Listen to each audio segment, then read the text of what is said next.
எல்லோருக்கும் வணக்கங்க. இன்னைக்கு நம்ம இந்த வீடியோல டேலி இருக்கக்கூடிய ஒரு சின்ன கான்ஃபிகரேஷனை பத்தி தான் பார்க்க போறோங்க. என்ன அது அப்படின்னா, இப்போ நான் ஃபர்ஸ்ட் என்ன பண்ணிக்கிறேன், கேட்வே ஆஃப் டேலியில இருந்து உங்களுக்கு இந்த ஸ்டாக் சம்மரிங்கிற ரிப்போர்ட் இருக்கு இல்லைங்களா, அந்த ஸ்டாக் சம்மரி ரிப்போர்ட்குள்ள போய்க்கிறேங்க. உள்ள போயாச்சு. போனதுக்கு அப்புறம் உங்க பாத்தீங்கன்னா உங்களுக்கு தெரியும், இங்க பெட்னு ஒரு ஸ்டாக் ஐட்டம் இருக்கு. அதோடைய க்ளோசிங் பேலன்ஸ் இருக்குங்க இந்த இடத்துல. ஸோ இப்போ 230 குவான்டிட்டி 4600 ரேட்டுங்க. ஸோ 10,58,800 வேல்யூ காமிக்குது. திருப்பி நீங்க என்ன பண்ணிக்கோங்க அப்படின்னா, என்டர் கொடுத்துட்டு உள்ள போனீங்கன்னு வச்சுக்கோங்களேன். இப்போ இந்த இடத்துல வந்து பாத்தீங்கன்னா ரெண்டு வேல்யூஷன் மெத்தட் காமிக்குதுங்க. டோட்டல் டிரான்சாக்ஷன் வேல்யூஷன் காமிக்குது, டோட்டல் எஸ் பெர் டிஃபால்ட் வேல்யூஷனும் காமிக்குது. அப்போ உங்களுக்கு இங்க ஏன் டிரான்சாக்ஷன் வேல்யூஸ் காமிக்குது? டிரான்சாக்ஷன் வேல்யூஸ் அப்படின்னா என்ன அப்படின்னா, உங்களுக்கு இந்த பர்டிகுலர் பீரியட்லீங்க. ஸோ உங்களுக்கு 1/4 இருந்து நான் கொடுத்துக்கிறேன் பீரியட், ஆல்ட் F2 கொடுத்து பீரியட் சேஞ்ச் பண்றேன். ஸோ அப்போ வந்து பாத்தீங்கன்னா உங்களுக்கு இந்த க்ளோசிங் இருக்கு இல்லைங்களா.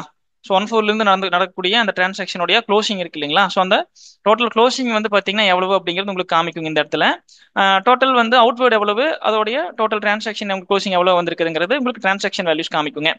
அப்போ இங்க டிஃபால்ட் ஆனா வந்து பாத்தீங்கன்னா இந்த இடத்துல வந்து பாத்தீங்கன்னா எஸ்கேப் கொடுத்து வெளியே வந்துட்டு உங்க டோட்டல் ஸ்டாக் சம்மரியில பாத்தீங்கன்னா உங்களுக்கு டிஃபால்ட் வேல்யூஷன் தான் காமிக்குங்க. ஸோ அப்போ இந்த டிஃபால்ட் வேல்யூஷன் அப்படிங்கிறது வந்து பாத்தீங்கன்னா நம்மளுக்கு உங்களுக்கு வந்து வரணும், டிரான்சாக்ஷன் வேல்யூஸ் வேண்டாம், ஏன்னா அது கன்ஃபியூஸ் ஆகுது அப்படின்னு நீங்க நினைச்சீங்கன்னா, நீங்க இந்த இடத்துல F12 கான்ஃபிகரேஷன்ஸ் கொடுத்துட்டு use default valuation method for closing values அப்படிங்கிற ஆப்ஷன் நீங்க இந்த இடத்துல நோ இருக்கு இல்லைங்களா, இதை கிளிக் பண்ணி எஸ் கொடுத்துட்டு என்டர் கொடுத்துட்டு கண்ட்ரோலே கொடுத்தீங்க அப்படின்னா உங்களுக்கு இந்த டிஃபால்ட் வேல்யூஷன் மட்டும் தான் வருங்க. ஸோ இப்போ டிஃபால்ட் வேல்யூஷன் அப்படிங்கிறது உங்களுக்கு இந்த இடத்துல வந்து டோட்டல் வந்து பாத்தீங்கன்னா க்ளோசிங் எவ்வளவு குவான்டிட்டி இருக்கு, அதோட ரேட் எவ்வளவு, அதோட வேல்யூ எவ்வளவுங்கிறது எவரேஜ் பண்ணி உங்களுக்கு வந்து பாத்தீங்கன்னா நீங்க எப்படி ஸ்டாக் ஐட்டத்துக்குள்ள வச்சிருக்கிற அந்த மெத்தட் இருக்கு இல்லைங்களா.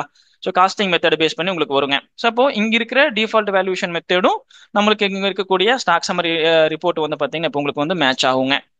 ஸோ இது வந்து ஒரு சிலருக்கு வந்து பாத்தீங்கன்னா அந்த ஆப்ஷன் இருந்துச்சு அப்படின்னா கொஞ்சம் கன்ஃபியூஸ் ஆகிற மாதிரி இருக்கும். அதை வந்து நீங்க என்ன பண்ணிக்கலாம் அப்படின்னா, இந்த திரும்பவும் சொல்றேங்க, F12 கான்ஃபிகரேஷன்ஸ்ல இந்த யூஸ் டிஃபால்ட் வேல்யூஷன் மெத்தட்குள்ள போயிட்டு எஸ் கொடுத்தீங்கன்னா உங்களுக்கு அந்த டிஃபால்ட் வேல்யூஷன் மட்டும் தான் வரும். நீங்க திருப்பியும் நோ கொடுத்தீங்கன்னா உங்களுக்கு இந்த ரெண்டு வேல்யூஷன் மெத்தடையும் நீங்க இங்க இந்த ரிப்போர்ட்ல நீங்க பாத்துக்கலாங்க. இந்த மாதிரி நீங்க டேலியில் இருக்கக்கூடிய சின்ன சின்ன கான்ஃபிகரேஷன்ஸை நீங்க லேர்ன் பண்ணிக்கணும், டேலியை கத்துக்கணும்னு நினைச்சீங்கன்னா மறக்காம நம்ம விவி இன்ஃபோடெக் யூடியூப் சேனலை சப்ஸ்கிரைப் பண்ணுங்க. தொடர்ந்து நம்மளுக்கு சப்போர்ட் கொடுத்துட்டே இருங்க. தேங்க்ஸ் ஃபார் வாட்சிங்.